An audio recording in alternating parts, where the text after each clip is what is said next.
La Segunda Guerra Mundial, el conflicto más devastador de la historia, estalló oficialmente el 1 de septiembre de 1939 con la invasión alemana a Polonia. Para 1941, con la entrada de Japón en la guerra tras el ataque a Pearl Harbor el 7 de diciembre, el conflicto adquirió dimensiones verdaderamente globales. El imperio japonés, decidido a expandirse y asegurar recursos naturales vitales, dominaba vastos territorios en el Pacífico y el sudeste asiático. Sin embargo, desde 1942, la marea de la guerra comenzó a volverse en su contra. En el Pacífico, la batalla de Midway, junio de 1942, marcó un punto de inflexión. La flota japonesa perdió 4 portaaviones, debilitando gravemente su poder ofensivo.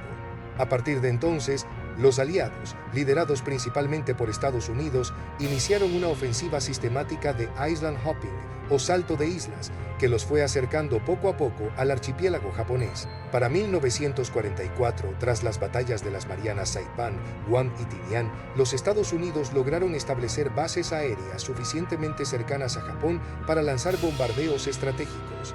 Desde las Marianas, los bombarderos B-29 Superfortress comenzaron a atacar ciudades japonesas, aunque con grandes dificultades debido a la distancia y a la fuerte defensa aérea. En este contexto surge el papel crucial del P-51 Mustang.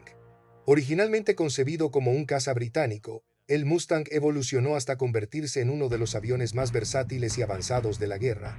Con la introducción del motor Rolls-Royce Merlin, el P-51 adquirió un alcance y un rendimiento extraordinarios, capaz de escoltar bombarderos pesados a distancias muy largas. Cuando el Comando de Bombardeo Beinseki de la Fuerza Aérea de Estados Unidos trasladó operaciones a las Marianas en 1944, el problema principal era la vulnerabilidad de los B-29 sin escolta adecuada. Japón aún disponía de una fuerza aérea considerable, con cazas Mitsubishi A6M0 y Nakajima Ki-84 Hayate, además de una defensa antiaérea extensa. La llegada del Mustang a las bases de Iwo Jima en 1945 cambió radicalmente la ecuación. Geográficamente, Japón se hallaba cercado. Desde el norte, la amenaza soviética latente. Desde el sur y este, el poder naval y aéreo estadounidense avanzaba sin tregua. Tokio, capital política y corazón industrial, se convirtió en el objetivo principal de la campaña de bombardeos estratégicos de Curtis LeMay, comandante del 21 Comando de Bombardeo.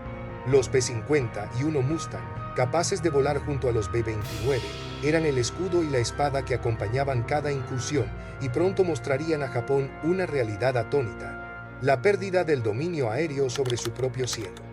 Para entender la magnitud de lo que ocurrió en los cielos de Tokio en 1945, es necesario acercarse a los protagonistas, pilotos, estrategas y ciudadanos atrapados en un momento histórico.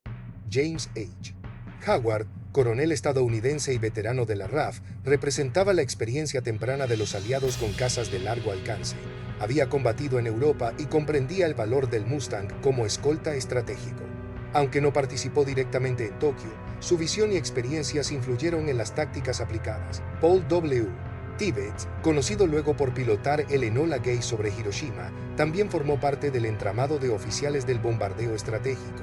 Su formación reflejaba la mentalidad fría y calculadora de los pilotos de B-29, cumplir la misión sin importar los riesgos. Para ellos, la llegada de los Mustang significaba esperanza, pues incrementaba las posibilidades de regresar con vida. En el lado japonés, Saburo Sakai, uno de los más célebres ases de la aviación nipona, simbolizaba la fe en la habilidad individual frente a la creciente superioridad industrial estadounidense. Herido gravemente en 1942, volvió a volar como símbolo de resistencia, convencido de que el espíritu samurái podía superar la maquinaria enemiga. Sus memorias posteriores muestran la sorpresa y desesperación que los Mustang generaron entre pilotos japoneses. Pero más allá de los nombres célebres, la historia también pertenece a los anónimos. Teniente Akira Takahashi, ficticio pero verosímil, un joven piloto de la Fuerza Aérea Imperial, formado en la Academia de Tokorozawa, creía en la invencibilidad del sol naciente. Hijo de un funcionario de Tokio, había sido educado en el espíritu del Bushido y consideraba que el sacrificio personal era el deber supremo. William Bell Anderson, piloto de Mustang, provenía de una granja en Kansas. Había crecido durante la Gran Depresión, viendo a su familia luchar por sobrevivir. Para él, volar sobre Tokio no era solo cumplir una misión, era demostrar que el sacrificio de su generación podía poner fin a la guerra. Haruko Tanaka, enfermera civil en Tokio, se convirtió en testigo involuntaria de la devastación aérea. Criada en un entorno tradicional, observaba cómo la guerra arrasaba no solo edificios, sino también las creencias de toda una nación. Los trasfondos de estos personajes reflejan el choque de dos mundos, el industrial y mecanizado de Estados Unidos frente al espiritual y sacrificado del Japón imperial. Ambos lados entrarían en contacto directo bajo el rugido de los motores Merlin del Mustang y las sirenas de alarma que desgarraban el cielo de Tokio. En los primeros años de la guerra en el Pacífico, los japoneses habían demostrado una superioridad aérea indiscutible. El Mitsubishi A6M0, con su maniobrabilidad y alcance, dominó los cielos en 1941 y 1942. La percepción de invulnerabilidad se convirtió en un dogma dentro de la Fuerza Aérea Imperial. Pilotos y oficiales estaban convencidos de que su destreza individual y el espíritu samurái podían derrotar cualquier máquina enemiga. El problema surgió cuando Japón comenzó a subestimar la capacidad industrial y de innovación de Estados Unidos, mientras que la doctrina japonesa privilegiaba la calidad individual de sus pilotos. El mando estadounidense apostaba por la producción en masa y el perfeccionamiento tecnológico. Para 1943 y 1944, los nuevos modelos de cazas norteamericanos, F-6F Hellcat, F-4U Corsair y especialmente el P-51 Mustang, superaban en velocidad, potencia y armamento a los cero. Los errores de percepción fueron múltiples, exceso de confianza en el cero. El ejército japonés lo consideraba imbatible, ignorando que sus debilidades, poca protección para el piloto y los tanques de combustible, incapacidad de soportar daños graves, lo hacían obsoleto frente a cazas modernos. Falsa seguridad en el territorio nacional. Muchos japoneses pensaban que el corazón del archipiélago estaba protegido por la distancia y la geografía. Creían que, incluso si Estados Unidos lograba bombardear, no podrían sostener ofensivas de escolta de largo alcance, subestimación de la industria estadounidense. El imperio japonés carecía de la capacidad de producción en serie de motores y aviones de alto rendimiento. Aún así, sus oficiales creían que el espíritu podía compensar la inferioridad material. La contradicción alcanzó su punto álgido con la llegada del P-51 Mustang a Iwo Jima en marzo de 1945. Hasta entonces, las incursiones de los B-29 habían sido difíciles. Sin escolta, los bombarderos sufrían fuertes pérdidas al enfrentar cazas japoneses. Los mandos nipones veían esto como prueba de que aún podían defender su espacio aéreo. Sin embargo, esa percepción estaba destinada a derrumbarse. El Mustang, con su radio de acción ampliado gracias a tanques suplementarios, podía acompañar a los B-29 desde Iwo Jima hasta Tokio y regresar. Esta capacidad estratégica tomó a Japón por sorpresa. Los pilotos que despegaron con confianza para interceptar bombarderos se encontraron con cazas que no solo podían igualarlos, sino superarlos en velocidad, armamento y maniobras en altura. La realidad golpeó duro. Los cielos que alguna vez habían sido dominio japonés estaban siendo arrebatados. El dogma de la invulnerabilidad aérea se desmoronó frente a la fría evidencia tecnológica. El 7 de abril de 1945, poco después de que las fuerzas estadounidenses aseguraran Iwo Jima, se lanzó una de las primeras misiones de escolta de Mustangs hacia Tokio. Más de un centenar de B-29 Superfortress se dirigieron a la capital, cargados con bombas incendiarias destinadas a devastar la infraestructura urbana. Pero esta vez no volaban solos, 151 Mustang los acompañaban. Para los pilotos japoneses en sus bases alrededor de Honshu, la alarma aérea activó la rutina conocida, despegar rápidamente para interceptar formaciones de bombarderos. El teniente Akira Takahashi, junto a su escuadrilla de Ki-80 y 4 Hayate, ascendió con la convicción de que derribarían varios enemigos plateados antes de que alcanzaran la ciudad. Sin embargo, al acercarse, la escena fue distinta a lo esperado. No eran solo los voluminosos bombarderos los que avanzaban en formación. Entre ellos y sobre ellos se movían cazas veloces y agresivos. Los Mustang descendieron en picada sobre los interceptores japoneses, disparando sus ametralladoras calibre 50 con precisión devastadora. La sorpresa fue inmediata. Los japoneses, acostumbrados a ver a los bombarderos indefensos, se encontraron con cazas que les cerraban el paso. Los duelos aéreos se multiplicaron sobre la bahía de Tokio. Takahashi intentó girar bruscamente para colocarse en la cola de un B-29, pero un Mustang apareció en su retaguardia y lo obligó a una maniobra evasiva desesperada. Los informes de aquella misión registran que más de 20 cazas japoneses fueron derribados, mientras que las pérdidas estadounidenses fueron mínimas. Para los pilotos de B-29, que hasta entonces habían vivido el miedo constante a ser derribados, la diferencia era abismal. Por primera vez podían ver cómo sus escoltas mantenían a raya a la amenaza japonesa. El choque psicológico fue brutal en ambos lados. Para los estadounidenses, la entrada triunfal del Mustang sobre Tokio significaba un cambio definitivo en el control del aire. Para los japoneses, fue un golpe a la moral. Comprobaron que ni siquiera sobre su capital podían garantizar superioridad. Esa revelación, el descubrimiento de que ya no eran dueños de su propio cielo, dejó a Japón atónito. Lo que había comenzado como un acto de confianza en su capacidad defensiva se convirtió en un despertar doloroso. La supremacía aérea había cambiado de manos, y con ella, el destino de la guerra. El derrumbe de la percepción japonesa respecto a su superioridad aérea no fue solo militar, sino también psicológico. Para los pilotos imperiales, formados en la disciplina del Bushido y educados en la creencia de que el sacrificio personal era suficiente para vencer, encontrarse con un enemigo técnicamente superior fue un golpe devastador. El teniente Akira Takahashi, tras sobrevivir a aquel primer encuentro con los Mustang, volvió a su base con el rostro desencajado. Había visto cómo dos de sus mejores compañeros caían envueltos en llamas en cuestión de segundos. Nunca antes había presenciado algo así. Cazas que parecían anticipar cada maniobra, que aceleraban con una potencia imposible para sus propios Ki-84 y que además volaban más allá del alcance que creía posible. En su diario personal, ficticio pero verosímil, habría escrito palabras semejantes a: nos dijeron que éramos el escudo del imperio, que nuestro valor podía derribar cualquier máquina enemiga. Hoy vi cómo nuestro valor se estrellaba contra algo que no podemos comprender. Los cielos ya no son nuestros. Si no podemos defender Tokio, ¿qué queda de Japón? En el lado estadounidense el efecto fue el opuesto.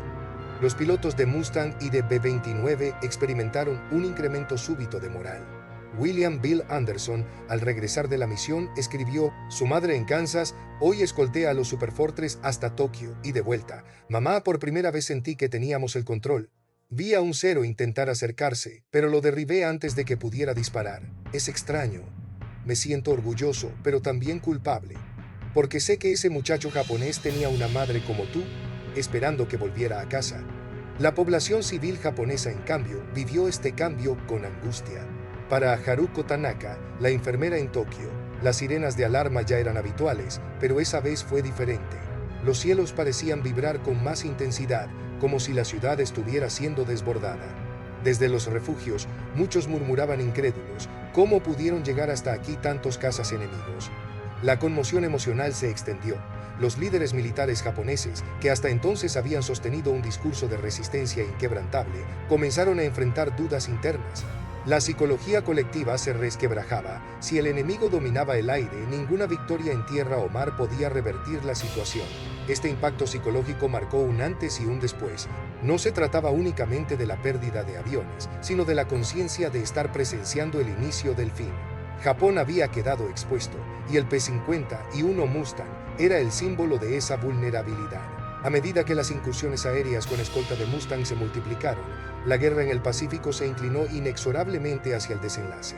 Los bombardeos sobre Tokio alcanzaron niveles de devastación sin precedentes, especialmente la noche del 9 al 10 de marzo de 1945, cuando un ataque incendiario masivo destruyó gran parte de la ciudad y causó más de 100.000 muertes civiles. Los P-51 no solo escoltaron bombarderos, también comenzaron a realizar misiones de ataque a baja altura contra aeródromos, trenes y suministros japoneses. Esto debilitó aún más la capacidad de respuesta del imperio, que ya sufría por la escasez de combustible y la pérdida acelerada de pilotos experimentados. El desenlace fue claro. Para agosto de 1945, la supremacía aérea aliada era absoluta. Ninguna ciudad japonesa podía considerarse segura. Los Mustang, junto a los B-29, prepararon el terreno para los acontecimientos más dramáticos del final de la guerra, los bombardeos atómicos de Hiroshima y Nagasaki. Las lecciones que dejaron estos hechos fueron profundas. Para Estados Unidos, el Mustang demostró el valor estratégico de la innovación tecnológica y la logística a gran escala. La guerra no se ganaba solo con valentía individual, sino con organización, producción y ciencia aplicadas al combate. Para Japón, quedó patente la imposibilidad de sostener una guerra prolongada contra una potencia industrial inmensamente superior. La fe en el espíritu guerrero, sin un respaldo material adecuado, no era suficiente. Para la humanidad, la batalla por los cielos de Tokio evidenció el costo humano de la supremacía tecnológica. Miles de civiles murieron bajo las bombas que los Mustang ayudaron a proteger. La lección fue amarga. Dominar el aire significaba también multiplicar la destrucción sobre las ciudades. En el plano personal, hombres como Takahashi, Anderson y Tanaka representaron las heridas invisibles de la guerra, el trauma, la duda, la sensación de haber presenciado un cambio irreversible en el curso de la historia. El Mustang había llegado no solo como un avión, sino como un mensajero de un futuro inevitable, el final del imperio japonés y el inicio de una nueva era en la guerra aérea. La historia de los P-50 y uno Mustang sobre Tokio no puede comprenderse sin mirar las vidas cruzadas que giraron en torno a ese escenario.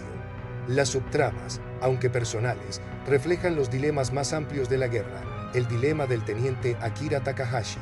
Después de aquel primer encuentro con los Mustang, Akira cargaba con la culpa de haber perdido a sus compañeros. Cada vez que era tocado para una nueva misión, se preguntaba si realmente estaba defendiendo el futuro de su nación o simplemente sacrificando vidas en un esfuerzo inútil.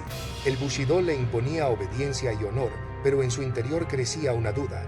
¿Tiene sentido morir en una guerra que ya hemos perdido en el aire? William Bill Anderson y la doble moral. Mientras tanto, Bill se enfrentaba a su propia contradicción. Por un lado, cumplía con orgullo su misión como piloto de Mustang. Por otro, no podía ignorar las columnas de humo que ascendían desde Tokio después de los bombardeos.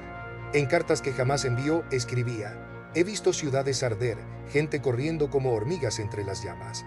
Nosotros escoltamos a los bombarderos para que nada los detenga, pero a veces me pregunto si lo que hacemos realmente nos hace mejores que ellos. Tal vez la guerra no tenga ganadores, solo sobrevivientes». Haruko Tanaka y la resiliencia civil. Para Haruko, cada incursión aérea era una prueba de resistencia emocional. Entre atender heridos y consolar a madres que habían perdido a sus hijos, comenzó a preguntarse si algún día quedaría algo de la ciudad que había conocido. Su subtrama personal refleja la lucha de millones de civiles japoneses que, sin armas ni uniformes, vivieron la guerra en carne propia. La evolución tecnológica como protagonista, más allá de las personas, la propia máquina, el Mustang, se convirtió en un símbolo narrativo. Representaba la capacidad de un país para transformar recursos, ideas y tecnología en un arma decisiva. Mientras Japón se aferraba al honor y la tradición, Estados Unidos avanzaba con innovación y producción en masa. En este contraste, las vidas de los personajes se entrelazaban con la historia de una máquina que, sin ser humana, alteraba el destino de naciones enteras. Estas subtramas personales no eran aisladas, eran ecos de la gran narrativa bélica. Cada decisión, cada vuelo, cada bomba lanzada, estaba impregnada de dilemas morales, pérdidas íntimas y un sentimiento creciente de que el mundo jamás volvería a ser el mismo. El dominio del aire sobre Tokio no fue únicamente el resultado del coraje de los pilotos, sino de una colosal maquinaria logística. Estados Unidos desplegó un esfuerzo sin precedentes para sostener sus operaciones aéreas en el Pacífico. Producción industrial. La fábrica North American Aviation producía Mustangs en serie a una escala impresionante. Se estima que más de 15.000 unidades fueron construidas, muchas de ellas equipadas con el motor Rolls-Royce Merlin, fabricado bajo licencia por Packard en Estados Unidos. Esta combinación de producción en masa y rendimiento superior aseguró que siempre hubiera suficientes casas disponibles para escoltar los B-29. Abastecimiento y combustible. Una de las claves del Mustang fue su alcance extendido gracias a tanques externos de combustible. Estos tanques desechables y fabricados en grandes cantidades permitían a los cazas volar desde Iwo Jima hasta Tokio, escoltar a los bombarderos y regresar. El abastecimiento constante de combustible en bases avanzadas, mantenido por convoyes navales y operaciones de ingeniería militar, era un factor decisivo. Innovación en armamento. Cada Mustang llevaba 6 ametralladoras calibre 50 Browning, capaces de destruir cazas enemigos y dañar severamente bombarderos. Además, podían portar bombas y cohetes para misiones de ataque terrestre, convirtiéndose en un avión versátil que podía adaptarse a diferentes roles. Escasez en Japón. El contraste con la situación japonesa era dramático. Para 1945, Japón sufría una grave falta de combustible, lo que limitaba las horas de entrenamiento de sus pilotos y reducía drásticamente su eficacia. Los aviones que despegaban para enfrentar a los Mustang muchas veces lo hacían con reservas mínimas, lo que obligaba a combates cortos. La producción industrial estaba colapsando debido a bombardeos y las fábricas ya no podían reponer las pérdidas con rapidez. Fricción en el terreno. Mantener la supremacía aérea no era fácil. Cada Mustang requería mantenimiento constante, revisiones de motor, calibración de armamento, reparaciones tras combates. Los mecánicos de las bases en Iwo Jima trabajaban jornadas interminables, bajo condiciones climáticas adversas y con limitados recursos. Sin su labor, los pilotos no podrían despegar. En resumen, la batalla sobre Tokio no fue solo un enfrentamiento de voluntades humanas, sino también una pugna de recursos. Estados Unidos apostó por la abundancia organizada, mientras que Japón se vio asfixiado por la escasez. En este escenario, el P-51 Mustang se convirtió en la manifestación visible de un engranaje logístico que Japón no podía igualar. La guerra aérea sobre Tokio no solo se vivía en los cielos, también se libraba dentro de las mentes y corazones de quienes la protagonizaban. Las palabras dichas y las que nunca llegaron a pronunciarse revelan el peso invisible de la guerra. Monólogo interno de Akira Takahashi, piloto japonés. El rugido de los Mustang aún resuena en mis oídos. Intenté girar, pero mi Hayate respondió tarde, pesado, torpe frente a su velocidad. ¿Cómo es posible que crucen medio océano y aún peleen con tanta ferocidad? Mi padre siempre me dijo que el espíritu lo vence todo, que el acero de nuestra voluntad rompe cualquier máquina. Pero, ¿y si la máquina también tiene espíritu? No el espíritu de un solo hombre, sino el de una nación entera que fabrica estos cazas como si fueran arroz en los campos. ¿De qué sirve mi honor si mi país no puede darme un avión que compita con el suyo? Diálogo entre pilotos estadounidenses tras una misión. ¿Viste a ese cero que venía de frente, Bill?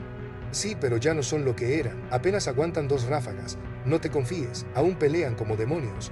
Lo sé, pero cada vez siento menos que esto sea una pelea justa. Es como si estuviéramos cazando hombres desesperados. Monólogo interno de William Bill Anderson, piloto de Mustang. Derribé a uno hoy. Vi cómo su avión se partía en 2, cómo caía envuelto en humo hasta estrellarse contra el mar. No sentí victoria, solo vacío. Es un muchacho como yo, con sueños que jamás conoceré. ¿Será que también tenía una hermana que lo esperaba con cartas? ¿O una madre que rezaba por él cada noche? Me pregunto si, cuando todo esto acabe, podré volver a mirar el cielo sin recordar las columnas de fuego que hoy lo iluminan. Diálogo en un refugio de Tokio entre Haruko Tanaka y una anciana. Haruko-chan, ¿qué son esos aviones pequeños que vuelan entre los grandes? Son cazas enemigos, vienen a proteger a los bombarderos. ¿Protegerlos? ¿Cómo es posible? ¿Acaso ya no tenemos defensores? Sí los tenemos, Oba-san, pero ellos son menos cada día. Y esos aviones parecen no cansarse nunca. Estos diálogos y pensamientos internos muestran la fractura moral en ambos bandos. En los japoneses, la incredulidad de perder el dominio aéreo. En los estadounidenses, la contradicción entre la euforia táctica y la carga moral de la destrucción que acompañaban. La grandeza y tragedia de la batalla sobre Tokio se amplifica cuando se observa desde ángulos distintos: soldados, mandos, civiles y hasta los mecanismos invisibles de propaganda. Los mandos estadounidenses. El general Curtis LeMay, jefe del 21 Comando de Bombardeo, veía a los Mustang como la herramienta que había esperado durante meses. Los B-29 ahora tienen dientes, decía con frialdad. Para él, el objetivo era claro: quebrar la capacidad industrial de Japón y forzar su rendición. Cada Mustang que escoltaba bombarderos era un eslabón más en la cadena hacia la victoria total. Los mandos japoneses, en contraste, oficiales de la Fuerza Aérea Imperial como el general Masakazu Kawabe, se enfrentaban a un dilema imposible.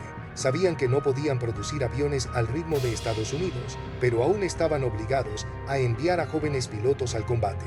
La propaganda interna exigía heroísmo, aunque la realidad mostraba derrotas. La frustración entre los altos mandos crecía, pero ninguno se atrevía a cuestionar públicamente la línea imperial. Los pilotos estadounidenses.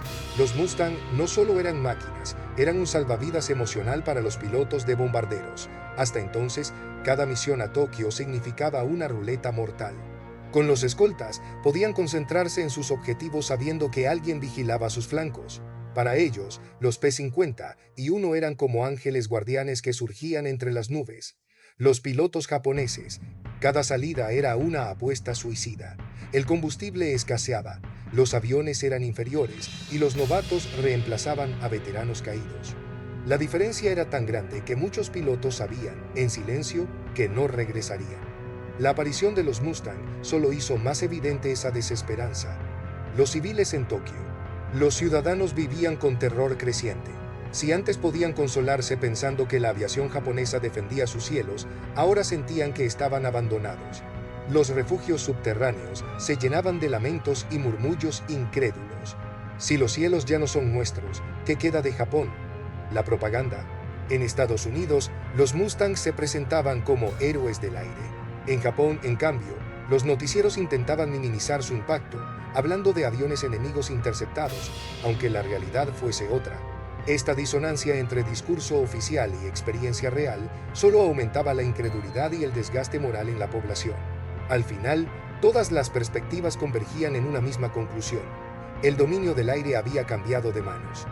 Lo que para los estadounidenses significaba seguridad y avance hacia la victoria, para los japoneses era la señal inequívoca de que el fin se acercaba. El dominio aéreo sobre Tokio y el papel del P-50 y uno Mustang no pueden comprenderse sin analizar las estrategias militares más amplias que definieron la fase final de la Segunda Guerra Mundial en el Pacífico. Estados Unidos y Japón tomaron decisiones radicalmente distintas, moldeadas por sus capacidades y limitaciones.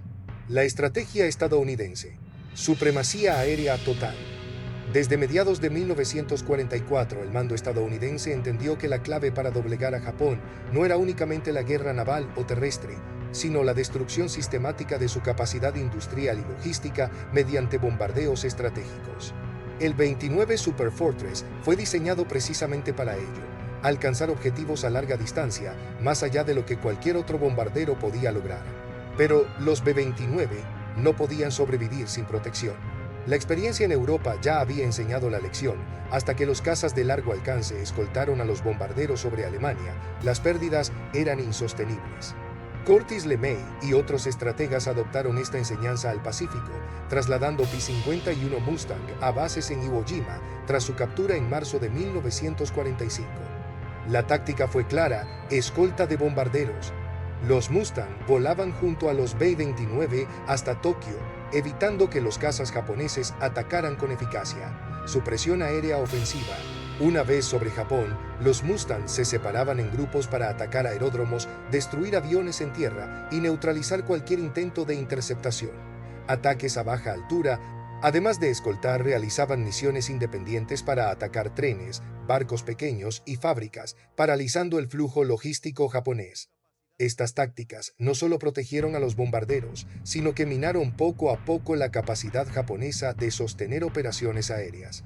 La estrategia japonesa, defensa desesperada y kamikazes. Japón, consciente de que no podía igualar la producción estadounidense, optó por tácticas desesperadas. El uso de pilotos kamikazes que se estrellaban deliberadamente contra bombarderos o barcos enemigos fue uno de los reflejos más extremos de esta situación. Aunque causaron daños significativos en algunos casos, nunca pudieron revertir el curso de la guerra. En el aire, la táctica japonesa se centraba en el Intercept and Destroy, lanzar escuadrillas para atacar directamente a los bombarderos antes de que alcanzaran su objetivo. Sin embargo, con los Mustang escoltando, esta táctica se volvió casi suicida. La pérdida de pilotos experimentados agravó la situación. Jóvenes con apenas semanas de entrenamiento eran enviados contra adversarios con máquinas superiores y tácticas mejor pensadas. Errores estratégicos japoneses. Sobreestimación del cero. Japón no renovó a tiempo sus cazas, confiando demasiado en un modelo brillante en 1941, pero obsoleto en 1944 hasta 45. Desgaste de recursos. La expansión territorial inicial había estirado demasiado sus líneas de suministro. Para 1945, el bloqueo naval estadounidense impedía abastecer adecuadamente a la industria y a las Fuerzas Armadas. Defensa rígida. Mientras Estados Unidos adoptaba estrategias flexibles y basadas en la innovación, Japón seguía confiando en tácticas de sacrificio personal, incapaces de contrarrestar el poder industrial del enemigo. Impacto estratégico del Mustang.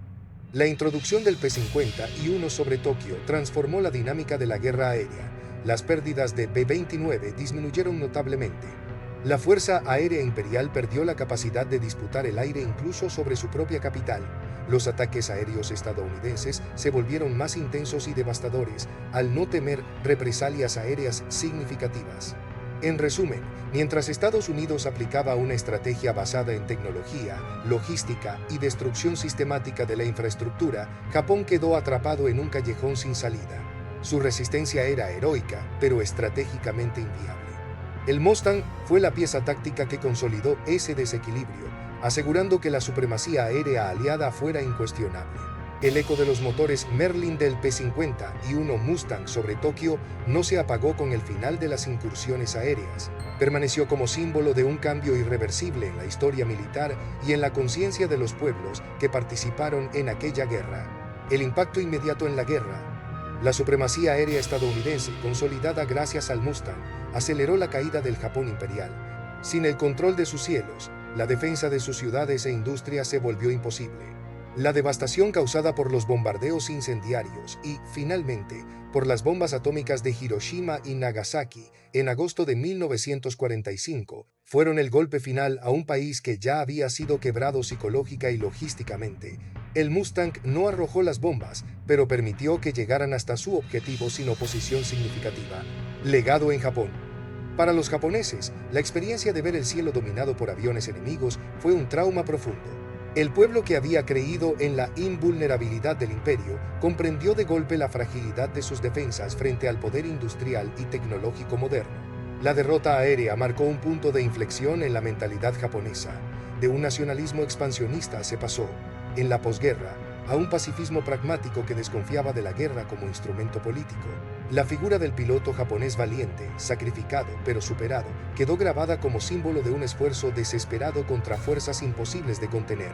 Décadas después, veteranos como Saburo Sakai hablarían con franqueza de la sorpresa y el respeto que los Mustang les inspiraron, admitiendo que el enemigo los había derrotado no solo con aviones, sino con estrategia y recursos. Legado en Estados Unidos. En el lado estadounidense, el Mustang fue recordado como el avión que ganó la guerra. Su alcance, velocidad y versatilidad lo convirtieron en emblema del poder aéreo moderno. Más allá de la victoria inmediata, enseñó a los estrategas la importancia de integrar tecnología avanzada con logística masiva. Esa lección acompañó a la Fuerza Aérea en las décadas posteriores, marcando la doctrina militar durante la Guerra Fría. Reflexión humana. Pero más allá de estrategias, cifras y victorias, queda la dimensión humana. Para pilotos como William Anderson, la guerra fue una mezcla de orgullo y dolor. Cumplir con su deber significó también presenciar la destrucción de miles de vidas civiles. Para enfermeras como Haruko Tanaka, sobrevivir significó cargar con recuerdos de ciudades en llamas y familias deshechas. Para jóvenes como Akira Takahashi, el Mustang no solo fue un adversario, sino el símbolo de un futuro imposible, donde el sacrificio personal ya no bastaba. Lecciones perdurables. La historia de los Mustang sobre Tokio deja varias enseñanzas. La supremacía tecnológica sin humanidad es devastadora. El dominio del aire permitió la victoria, pero también multiplicó la escala de la destrucción sobre civiles. El valor individual no basta sin respaldo material. Japón confió en el espíritu, pero se estrelló contra la maquinaria industrial de Estados Unidos. La guerra redefine identidades nacionales. Japón pasó de la exaltación militar a una cultura pacifista. Estados Unidos reforzó su imagen como potencia global. La memoria debe equilibrar gloria y tragedia. Recordar al Mustang solo como un avión victorioso sería ignorar el sufrimiento que acompañó su rugido. Cierre. Cuando los japoneses miraban al cielo en 1945 y veían los Mustang escoltando a los bombarderos, quedaron atónitos no solo por la sorpresa técnica, sino porque comprendían lo que significaba el fin de una era. Tokio, corazón del imperio, había quedado expuesto a la voluntad de un enemigo con supremacía absoluta. Los cielos que alguna vez fueron símbolo del orgullo japonés se convirtieron en escenario de su derrota, y en esos cielos, el P-50 y uno Mustang se ganó un lugar eterno en la historia, no solo como máquina de guerra, sino como testigo del momento en que la Segunda Guerra Mundial inclinó definitivamente la balanza hacia su desenlace.